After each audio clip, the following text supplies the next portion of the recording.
समाज के ध्यान को शराब की तरफ आकर्षित किया। और ना पीने वाले लोगों ने भी सोचा कि जब बड़े बड़े hero heroine super duper star लोग पी रहे हैं तो हम क्यों ना पिए। और भारत का एक बहुत बड़ा तबका जो कि युवा थे वो सब शराब की ओर कन्वर्ट हो गए, शराबी बनाया है। इस पिक्चर बनाने वाले लोगों के षड्यंत्र ने देश को शराबी बना दिया। हाँ या ना, बोलो हाँ या ना। भारत यदि आज शराबी बना, आज तुम्हारे बच्चे शराब पी रहे हैं, जिम्मेदार कौन है? हम जिम्मेदार हैं या निरुद्धाचार्य जिम्मेदार है या ये पिक्चर बनाने वाले जिन्हें तुम हीरो हीरोइन कहते हैं वो जिम्मेदार है? वो जिम्मेदार हैं। क्या दिया उन्होंने देश को? देश को शराब खूब प्रचार किया शराब का। इन्होंने प्रचार किया है अंडे का, संडे हो या मंडे खूब खाओ अंडे। क्या ये टीवी पर प्रचार नहीं करते थे? क्या जरूरत थी अंडे का प्रचार करने के लिए? हमारे हिंदू धर्म में लिखा है कि अंडा मांस नहीं खाना चाहिए। और ये लोग आपके धर्म को नष्ट करने का पूरा षड्यंत्र लिए बैठे हैं ताकि आपका धर्म नष्ट हो जाए। अंडे खाएंगे धर्म नष्ट होगा। जिसका सर्वनाश करना है मेरी माँ, उसका धर्म बिगाड़ दीजिए, उसका सर्वनाश हो जाएगा। जड़ क्या है? हमारा धर्म ही हमारी जड़ है। नींव क्या है? हमारा धर्म ही हमारी नींव है। और आज इन लोगों ने केवल इसी पर आघात किया है। अंडे का प्रचार किया है, शराब का प्रचार किया है, गुटखे का प्रचार किया है। अब मोबाइल पर जंगली रमी का प्रचार, जुए का प्रचार कर रहे हैं। मन लगा करके तुम जुआ खेलो। बताइए क्या ये देश के युवाओं के लिए ठीक है? क्या ये सोचने का विषय नहीं है? क्या ये विवेकशील लोगों को निर्णय लेने का विषय नहीं है कि आज समाज को ये लोग क्या दे रहे हैं? क्या इन पिक्चरों का, इन मूवियों का बहिष्कार नहीं होना चाहिए? क्या इन लोगों का बहिष्कार नहीं होना चाहिए? आप कहते हैं कि ये साधु संतों ने लूट लिया। अरे हमने क्या लूट लिया बता दो। लूटा तो इन्होंने देश को लूट लिया। पेप्सी के नाम पे हजारों करोड़ रुपए विदेश चले गए। कौन जिम्मेदार है? यही जिम्मेदार है जिन्होंने प्रचार किया है। मैं प्रचार करता हूं किसका? कि अपनी माँ की सेवा करो, अपने माँ के पांव दबाओ, अपनी पत्नी का सम्मान करो, अपनी बेटी बहन को सुरक्षित रखो, उन्हें झांसी की रानी बनाओ। मैं कथा से ये बातें करता हूँ, संस्कारों की बातें करता हूँ, संस्कृति की बातें करता हूँ। तो मैं आपको लूट रहा हूँ। और ये खुलेआम जो लूट रहे हैं वो आपके शुभ चिंतक हैं। याद रखना मेरी माँ, जब तुम्हें रोटियां कड़वी लग जाएं और नीम मीठी लगने लगे, समझ लेना कि तुम्हें मलेरिया हो गया है। मीठी चीज कड़वी लगे और कड़वी चीज मीठी लगने लग जाए तो स्वास्थ्य बिगड़ने वाला है। इसलिए आज के लोगों को मैं समझा दूं कि सही वक्त पर सही व्यक्ति को पहचान लेना, कहीं देर ना हो जाए। कैकेयी ने मंथरा को पहचानने में देर लगा दी और इतनी देर लगा दी कि अब कोई समाधान निकल के नहीं आ सकता। इसलिए जिन्हें तुम सुपर डुपर स्टार समझ रहे हो, क्या उन्हीं के बच्चों ने, क्या उन्हीं की औलाद आज क्या नशा नहीं बेच रही है देश को? क्या नहीं पकड़े गए देश में आज? क्या सबके सामने उनकी पोल पट्टी नहीं खुल गई? क्या वो लोग गांजा नहीं पी रहे हैं? क्या वो चरस नहीं खा रहे हैं? क्या वो अफीम? मैं तो सिगरेट भी क्या, मैं तो जरा सी सुपारी भी नहीं खाता। मैं सुपारी नहीं खाता। बीड़ी सिगरेट शराब और नशे की तो बात छोड़ दो, और वो लोग खुलेआम अफीम गांजा चरस पी रहे हैं और उसके बाद भी तुम्हारे सुपर डुपर स्टार बने पड़े हैं। ये दुर्भाग्य नहीं तो क्या है? ये दुर्भाग्य नहीं है? तुम्हें, तुम्हारी आंखें कमजोर पड़ गई हैं, तुम्हें अच्छे बुरे की पहचान ही नहीं है। हम क्या बताएं? तुम्हारा विवेक समाप्त हो गया है, तुम्हारी बुद्धि नष्ट हो गई है।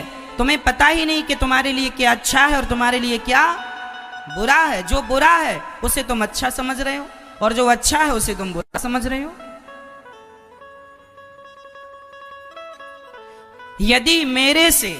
यदि आज ये दास अनिरुद्ध को भारत देश सुनता है टीवी के माध्यम से, यदि मैंने आपको कोई फायदा नहीं पहुंचाया तो मैं कह सकता हूं कि मैंने आपको कोई नुकसान भी नहीं पहुंचाया। भारत के देश में, मेरे पूरे देश में, मेरे भारत में लाखों लोग ऐसे हैं जो कथा सुन के शराब छोड़ चुके हैं, मांस छोड़ चुके हैं और एक सच्चे वैष्णव बन के, सच्चे भक्त बन के भगवान की भक्ति। कितनी माताएं बहनें ऐसी हैं जो डिप्रेशन से आ गई, भाई लोग डिप्रेशन से बाहर आ गए, उन्हें ज्ञान मिला। यदि फिर भी मैं कहता हूं कि मेरी बातों से, मेरे ज्ञान से यदि आपका ज्ञान नहीं बढ़ा होगा, माना कि आपको कोई फायदा नहीं हुआ, तो नुकसान भी नहीं हुआ होगा, लेकिन ये पिक्चर बनाने वालों से सिर्फ नुकसान ही नुकसान हुआ है। केवल देश को, देश की क्षति हुई है। आज हमारी लड़कियां कम कपड़े पहन के निकलती हैं, ये किसकी देन है? ये पिक्चरों की देन है। अश्लीलता देश में आ गई है। एक पिक्चर को बाप बेटी दोनों एक साथ बैठ के आज की पिक्चरों को नहीं देख सकते। आपकी बेटी आपके बगल में बैठी हो और पिक्चर चल रही हो टीवी पर, तो आपको शर्म आ जाएगी कि बेटी के सामने बैठ के आप ये गंदा सीन देख रहे हैं। बताओ, जो बाप अपनी बेटी की कथा तो बाप अपनी बेटी के साथ बैठ के कथा सुन सकता है, माँ बेटे के साथ बैठ के कथा सुन सकती है, लेकिन आज की पिक्चर क्या, एक माँ अपने बेटे के साथ बैठ के पिक्चर देख सकती है? ऐसी ऐसी अश्लील पिक्चर आपको मिल जाएंगी जो माँ बेटे के साथ नहीं देख सकती। हाँ या ना? बोलो हाँ या ना? तो देश के बर्बाद करने में किनका हाथ है? जिन्हें तुमने सुपर डुपर स्टार बनाया है, उनका हाथ। हम कथा सुनाते हैं तो आप पूरा परिवार बैठ के सुनते हैं, और बच्चों को बच्चों का ज्ञान मिलता है, बूढ़ों को बूढ़ों का ज्ञान मिलता है। जिस प्रकार से जो लोग कथा सुनते हैं, व्यापारी को मैं व्यापार का ज्ञान देता हूं कि व्यापार कैसे बढ़ेगा, बच्चों को मैं ज्ञान देता हूं कि उनकी पढ़ाई, उनका भविष्य कैसे मजबूत बनेगा, पति पत्नी के रिश्ते कैसे मजबूत होंगे, बेटे का धर्म क्या, पति का धर्म क्या, पत्नी का धर्म क्या, पुत्र का धर्म क्या, अतिथि का धर्म क्या, गृहस्थी का धर्म क्या। मैं हर धर्म के बारे में आपसे बात करता हूं और संस्कार देता हूं हर बात से। पूरा परिवार एक साथ बैठ के आप कथा सुन सकते हैं, किसी को कोई आपत्ति नहीं होती मेरे किसी भी शब्द से। लेकिन आज पिक्चर एक साथ नहीं देख सकते आप पूरे परिवार के साथ। तो देश को बर्बाद करने में इन लोगों का हाथ है। इसलिए आपने क्यों नहीं इनका बहिष्कार किया, पिक्चर बनाने वालों का या पिक्चरों का?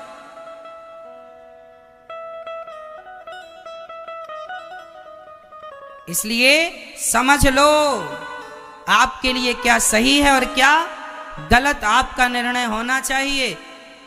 शराब भी बिकती है और दूध भी बिकता है, मर्जी आपकी कि आपको खरीदना क्या है, दूध खरीदना है या शराब खरीदना है। अच्छाई भी समाज में है, बुराई भी समाज में है, आपको क्या ग्रहण करना है, अच्छाई या बुराई, दोनों है। इसलिए आप विवेकशील बने और अच्छाई को ग्रहण करें और बुराई को त्याग दें। मेरी मां, दूध पिया करो, लस्सी पिया करो, छाछ पिया करो, शिकंजी पिया करो, गन्ने का रस, आम का रस, अनार का रस पिया करो। पेप्सी और कोका कोला ना पिया करो मेरी मां। देश का पैसा बचेगा, देश का धन बचेगा, देश का किसान बचेगा, देश बचेगा।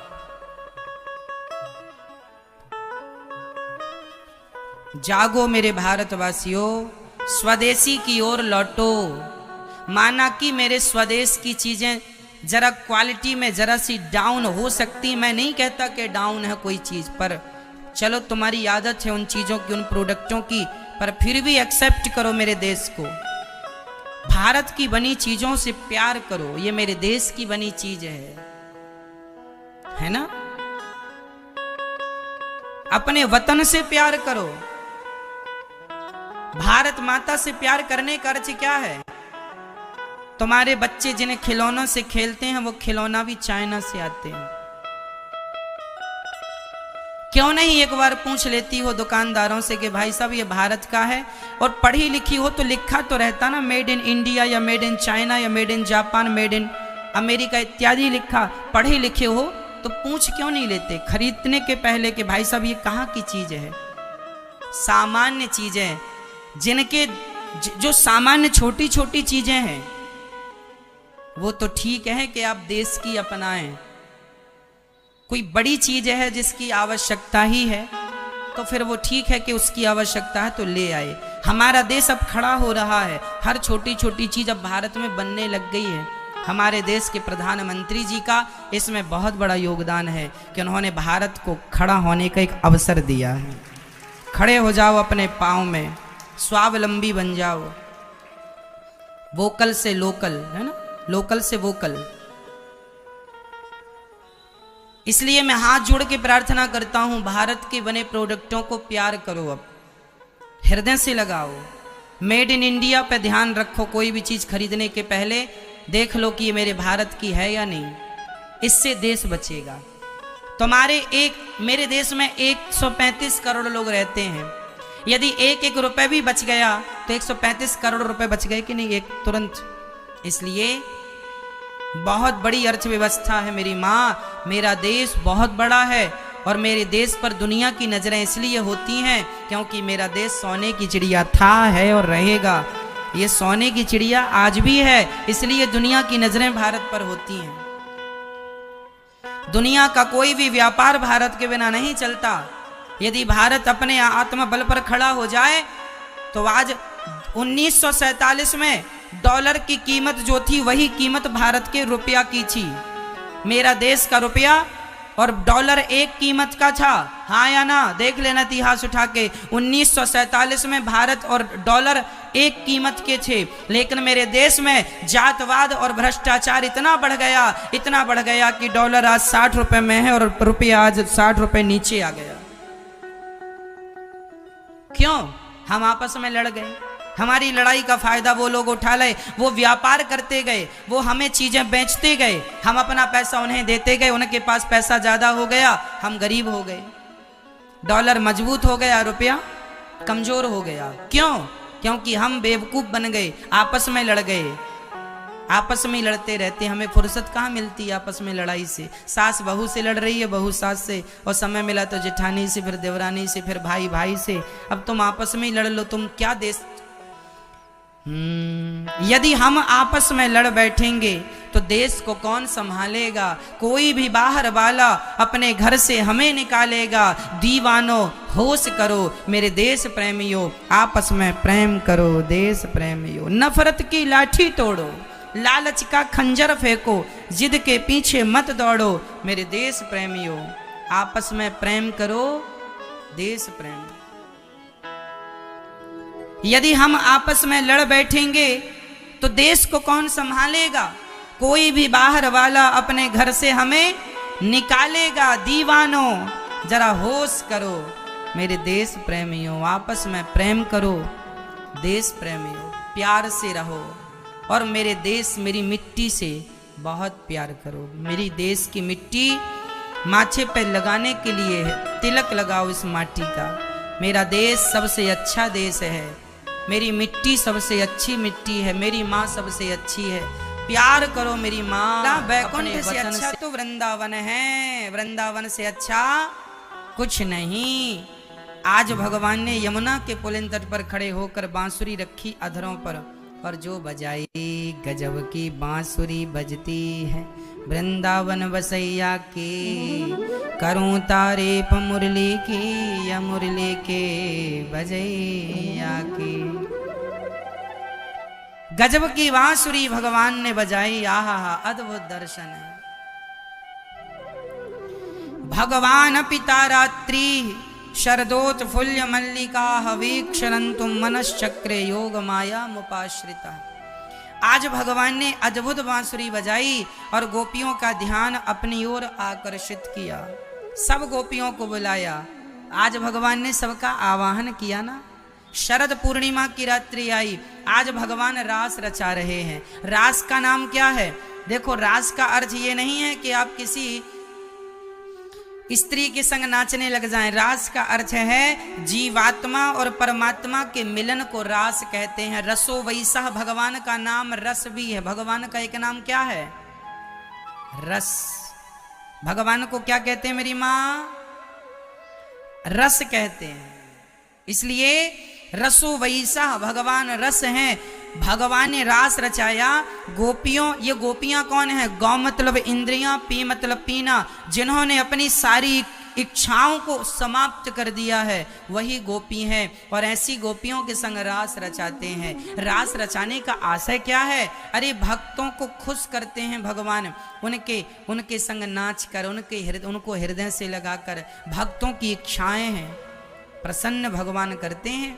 ये वही भक्त हैं जो त्रेता युग में जंगल में तपस्या कर रहे थे। वो सभी भक्तों को भगवान ने गोपी बना के द्वापर में लाए और सबके संग रास रचाकर सबको संतुष्ट किया। रास में क्या क्या हुआ था मैं आपको बताऊं। भगवान ने गोपियों को गले से लगाया था। अब बताओ, एक माँ अपने बच्चे को गले से लगाती है कि नहीं? तो क्या माँ बच्चे को गले लगाए तो कैसे में कोई बुराई है? किसी को कोई आपत्ति होनी चाहिए इसमें? बोलो भाई, नहीं। तो भगवान ने गोपियों को गले लगाया। तो भगवान कौन है? भगवान भी है त्वमेव माता च पिता त्वमेव, मात पिता तुम मेरे।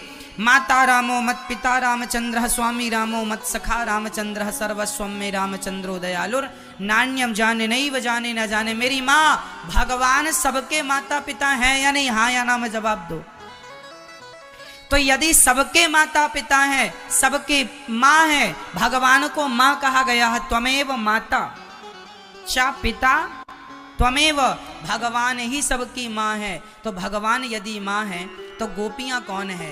गोपियां उन्हीं की संतान तो ही। तो आज गोपियों का मन है कि आज भगवान के गले लगना है, तो भगवान ने गले लगाकर उनकी इच्छाएं पूरी की। इसमें क्या बुराई है? लोग कहते हैं कि भगवान ने गोपियों के संग कोई वासना की दृष्टि रखी। अरे भाई, वो भगवान है, वो भगवान है जिन्होंने कामदेव को भी प्रकट किया है।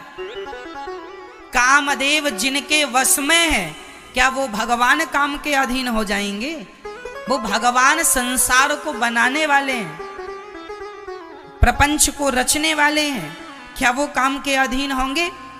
एक बार काम के अधीन इंद्र हो गए थे, एक बार काम के अधीन शिव हो गए थे, एक बार काम के अधीन ब्रह्मा हो गए थे। एक बार काम को अहंकार आ गया कि मैंने तो सबको पराजित कर लिया है। नारद जी ने कहा कृष्ण को पराजित नहीं कर सकते, भगवान को पराजित नहीं कर सकते। अहंकार आ गया काम को कि मैं कर सकता हूँ। कामदेव के अहंकार को नष्ट करने के लिए भगवान ने रास का एक आयोजन किया था कि इस रास में स्त्रियों के संग रहकर मैं काम को पराजित करूंगा। और कामदेव चारों कोने चित्त पड़ा, कामदेव शरण में आया, प्रभु रक्षा करो। वही कामदेव भगवान के पहले पुत्र के रूप में जन्म लिए हैं, अपना सरेंडर कर दिए थे कामदेव ने। भगवान के पहले पुत्र का नाम क्या था? प्रद्युम्न। प्रद्युम्न कामदेव के ही अवतार हैं। तो भगवान में काम दृष्टि कोई देखे तो वो मूर्ख ही है। भाई देखो, हमारे यहां एक चौपाई है, चोर गंवार संत मुनि ज्ञानी, जस आपन तस दूसर जानी। जो स्वयं जैसा होता है वह दूसरों को भी वैसा समझता है। यदि चोर है तो वो आपको भी चोर ही समझेगा, गंवार आदमी आपको भी गंवार समझेगा, मूर्ख आदमी आपको भी मूर्ख समझेगा, और विद्वान व्यक्ति आपको भी विद्वान समझेगा, संत व्यक्ति आपको भी संत समझेगा। तो जो स्वयं कामी है वह भगवान को भी कामी कहते हैं। भगवान तो भगवान है, सबसे परे है, त्रिगुणातीत है। उनमें कोई काम क्रोध लोभ मोह व्याप्त नहीं होता। जिस समय भगवान ने गोपियों के संग रास रचाए उस समय भगवान की उम्र केवल 7 साल की थी। यदि मैं सामान्य दृष्टि से भी देखूं तो क्या 7 साल के बच्चे के अंदर कोई विषय वासना है? देख लो ना, आपके बच्चे 7 वर्ष के हों तो 7 साल का बच्चा तो सारे कपड़े उतार के घर में नंगा घूमता है, उसके अंदर तो कोई काम वासना विषय वासना नहीं होती। क्यों जी? 7 साल का बच्चा कितना बड़ा होता है? गांव गांव में तो 10-10, 12-12 साल के बच्चे नंगे होके तली नदी तालाब में नहाते, खूब नहाते। उनके तो कोई काम वासना विषय वासना, क्यों जी? सही है।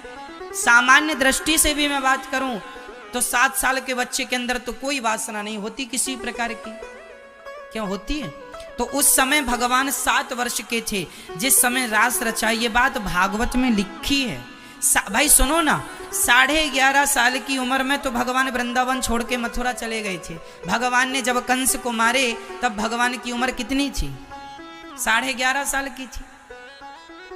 11 साल 7 महीना। जब भगवान ने कंस को मारे तब भगवान की आयु लगभग 11.5 साल की थी। तो 11.5 साल में तो कंस को मार दिया, वृंदावन से चले गए थे। 7 साल की उम्र में भगवान ने रास रचाए हैं। 7 वर्ष की उम्र थी तो गोवर्धन को उठाया, और 7 वर्ष की उम्र में ही 15 कुछ दिनों बाद भगवान ने रास रचाए। भाई सिंपल है। दीपावली के बाद गोवर्धन पूजा आती है, हाँ या ना? आती है। जिस दिन गोवर्धन पूजा होती है उसी दिन तो भगवान ने गोवर्धन उठाए थे, हाँ या ना? गोवर्धन उठा लिया। जब भगवान ने गोवर्धन उठाया तब भगवान की उम्र कितनी थी? 7 साल। और गोवर्धन पूजा के बाद शरद पूर्णिमा कब आती है? ठीक 15 दिन बाद, दीपावली से ठीक 15 दिन बाद पूर्णिमा होती है। क्यों जी, सही है? तो यदि मैं गोवर्धन पूजा की बात करूं तो उस दिन से शरद पूर्णिमा 14 दिन बाद होती है। क्यों जी, सही है? अच्छा, पहले आती है। अच्छा चलो, जो आता है 15 दिन का तो हेर फेर है, हाँ, साल 2 साल का तो नहीं है। क्यों? दीपावली से शरद पूर्णिमा की दूरी 15 दिन की, चाहे पहले ले लो चाहे बाद में ले लो। तो ये बताओ कि शरद पूर्णिमा को भगवान ने रास रचाए, है ना? तो भगवान ने रास रचाए शरद पूर्णिमा को। तो शरद पूर्णिमा जो है उस दिन से रास रचाए, तो रास तब रचाए ना जब भगवान 7 वर्ष के थे। तो 7 साल के बच्चे में तो कोई विषय वासना नहीं, तो फिर भगवान को लोग क्यों आरोप लगाते कि भगवान ने रास रचाए, बड़ा गलत किया, तुम रास रचाओ और हम कुछ भी ना करें। अरे पागल, वो भगवान है, उनसे हम अपनी तुलना नहीं कर सकते। क्यों जी? तुलना कर सकते हैं, हम अपनी तुलना कर सकते हैं। वो भगवान है, सर्वशक्तिमान है। कहां भगवान, कहां हम? तो कोई भगवान में यदि दोष ढूंढ रहा है तो देखो आजकल तो भाई किसी में भी लोग दोष ढूंढते हैं। आज तो बेटा ही अपनी मां को कह देता है मेरी मां मेरे साथ गलत व्यवहार कर रही है, कुछ भी आरोप। एक बेटे ने कह दिया मेरी माँ पागल हो गई है सेवा ना करने के बहाने। मतलब आज तो देखो बेटा भी अपनी माँ को गलत ठहरा देता है, भाई भी अपने भाई को गलत ठहरा देता है। तो फिर यदि आज का इंसान भगवान को गलत ठहरा रहा है तो ये उसकी बुद्धि का परिचय ही तो है कि कितनी मंद बुद्धि है। आजकल का आदमी तो अपने बाप को नहीं छोड़ता, अपनी माँ को नहीं छोड़ता, तो आज के लोग क्या भगवान को छोड़ देंगे? क्या राम जी की माँ भगवान राम की पत्नी माता सीता को क्या जमाने ने छोड़ दिया कलंक लगाने से? यदि सीता माँ को कलंक लगाने से जमाने ने नहीं छोड़ा तो फिर भाई यदि कोई कृष्ण भगवान के बारे में कोई उल्टी सीधी बातें करे तो भाई वो अपनी स्वतंत्रता से कर रहे हैं, उनकी बातों पर कोई दम नहीं है, क्योंकि शास्त्र हर चीज का प्रमाण है। शास्त्र सबका दर्पण है। सबका दर्पण कौन? मेरी मां। शास्त्र दर्पण है। तो सिंपल है, भगवान बड़े प्रेम से रास रचा रहे हैं और जीवात्मा और परमात्मा के मिलन का नाम रास है। इसलिए भगवान ने उस रास में सभी गोपियों का आवाहन किया। अब मैं गोपियों की स्थिति बताता हूं कि गोपियां कैसी थी। चलो, भगवान तो भगवान थे, 7 वर्ष के थे और वो तो पूर्ण ब्रह्म थे। यत्र योगेश्वरः कृष्णो यत्र पार्थो धनुर्धरा। गीता में लिखा है कि भगवान योगियों के भी योगी, परम योगी हैं। योगियों के योगी हैं भगवान। कौन? भगवान योगियों के योगी हैं। तो वो भगवान हैं। अब मैं गोपियों का परिचय दूं, गोपियां कैसी हैं? गोपियां दुहंत्यो भी ययुः काश्चित् दोहम हित्वा समुत्सुकाः। एक गोपी अपनी गाय दोह रही थी कि बांसुरी सुनाई पड़ी, गाय को वहीं छोड़ा और दौड़ पड़ी। एक सखी गाय धो रही थी, दौड़ पड़ी, एक आंखों में काजल लगा रही थी, दौड़ पड़ी छोड़ के, एक सखी भोजन पका रही थी, दौड़ पड़ी सब छोड़ के, एक सखी अपने बच्चे को स्तनपान दूध पिला रही थी, नवजात बच्चा था, 15 दिन का था, दूध पिला रही थी, माँ ने बच्चे को छोड़ा और दौड़ पड़ी कृष्ण से मिलने। ये गोपियां जो थी ना, ये सब शादीशुदा गोपियां थी। एक बच्चे को दूध पिला रही है तो बच्चा तो तभी होगा जब शादी हुई होगी, ये लिखा है सब भागवत जी में। तो ये जो गोपियां हैं मेरी माँ, ये जो गोपियां हैं ये कोई सामान्य गोपियां नहीं, ये गोपियों के रूप में जन्म ली हैं। ये जन्म जन्म के संत जो तपस्या करने वाले थे, उन्हीं को भगवान ने आज इस रास में सम्मिलित किया है, बुलाया है। ये सारी जब भगवान का जन्म हुआ उसके पहले ही ये गोप ग्वाल रूप बना बना के भगवान देवी देवता साधु संत आ गए और आज भगवान सबके संग रास रचा रहे हैं। तो ये भगवान की दिव्य रास लीला है। आजकल के बच्चे ने सरा भगवान की लीला का बड़ा मिस यूज करते हैं। एक पुरुष को एक महिला मिल गई, पुरुष बढ़िया था, सुंदर था, कमाता था, एक महिला मिल गई, उसने जरा अपना प्यार का जाल फेंका उसकी तरफ, तो वो पुरुष उसके प्यार में, झूठे प्यार में उलझ गया। उस पुरुष ने कहा मेरी तो पत्नी है, मेरे तो बच्चे हैं, मैं तुम्हारी तरफ नहीं देख सकता। उसने कहा, उस महिला ने कहा कि हम तुम्हारी राधा हैं। हाँ, वो तुम्हारी पत्नी है, हम तुम्हारी राधा हैं। लोग ताने क्या बोलते हैं पता है, कि भगवान श्री कृष्ण ने भी तो राधा से प्यार किया था, तो लो तुम राधा बनने चली हो। अब देखो लोग तुलना अपनी किससे करते हैं, इनकी बुद्धि जरा देखिएगा। ये अपनी तुलना किससे कर रहे हैं कि राधा, हम तो राधा हैं, वाह वाह, तो कृष्ण बनने चले हैं ये, हम तुम्हारे कन्हैया। अरे पागल, भगवान ने रास रचाने के पहले गोवर्धन उठाया था, कालिया नाग में नाच किया था। तुम काली दह पर क्या एक सांप से जिसके 100 फड़ थे उस पर भगवान नृत्य कर रहे हैं, विषैले सांप पर, एक उंगली पर पहाड़ को उठा रहे हैं। तुम अपनी तुलना भगवान से करते हो। और ये प्यार व्यार नहीं होता। आजकल की लड़कियां, आजकल के भाई लोग झूठे प्यार के चक्कर में उलझ जाते हैं। मैं आपको सावधान कर दूं, कोई प्यार व्यार के चक्कर में ना उलझना। कोई लड़की कह दे कि मैं तुमसे प्यार करती हूँ, कोई लड़का कह दे मैं तुमसे प्यार करता हूँ, ये कोई प्यार व्यार नहीं होता। ये केवल उनकी वासनाएं होती हैं। जब तक वासनाएं हैं तब तक प्यार का एक नाटक है। वासनाएं खत्म, तुम्हारे शरीर का शोषण कर लेने के बाद कोई प्यार व्यार नहीं रह जाता, कोई प्यार नहीं बचता, केवल तुम्हारा शोषण करते हैं लोग। इसलिए झूठे प्यार के चक्कर में अपना शोषण ना करवा लीजिएगा, चरित्र ना बिगाड़ लीजिएगा, अपना कैरेक्टर ना बिगाड़ लीजिएगा। ये मैं निवेदन कर रहा हूँ। आज मेरे देश में ये चल रहा है, प्यार के नाम पर बहुत उल्टे सीधे काम चल रहे हैं। आज लड़कियों को जो लड़का अच्छा लगा लेके भाग गई, कोर्ट मैरिज कर लिया, लव मैरिज कर लिया, लो पसंद है लड़का कर लिया, लड़की पसंद आई तो लेके चले गए। ये किसने आज्ञा दी आपको ये करने की? एक लड़की बोलती है, जब उसने कोर्ट मैरिज कर लिया, लड़के से पूछा गया क्यों जी आपने कोर्ट मैरिज क्यों कर ली? अपने माँ से क्यों नहीं पूछा, अपने पिता से क्यों नहीं पूछा? उसने कहा अब हम बड़े हो गए हैं, अपने जीवन का निर्णय खुद से ले सकते हैं, हमारे लिए क्या अच्छा है क्या बुरा है। हमने कहा अच्छा, जब आप बड़ी हो गई हैं, अपने से निर्णय खुद से ले सकती हैं, तो फिर अपने ही बल से पढ़ भी लेती, कॉलेज में स्कूल में भी अपने बल से पढ़ लेती। जब तक फिर बाप का सहारे की क्या जरूरत थी? फिर माँ का सहारा, पैसे तो माँ बाप के खर्च करवा दिए पढ़ने लिखने के नाम पर, और अब बता रही हो कि हम अपना निर्णय खुद ले सकते हैं। अरे कभी सोचा है कि तुम्हारे पिता ने तुम्हारे लिए कितने सपने सजा के रखे हैं कि मैं बेटी का विवाह ऐसे करूंगा, ऐसे कराऊंगा। कितने सपने होते हैं हर माँ बाप के बच्चों के लिए, लेकिन आजकल के बच्चे इतने निर्दयी हो गए हैं कि अपने माँ बाप के स्वप्न का कोई महत्व नहीं रखते। वो अपने मनमानी करके माँ बाप को सदा सदा के लिए तड़पने के लिए, रोने के लिए छोड़ देते हैं, और वो समझते हैं कि हम पढ़े लिखे हैं।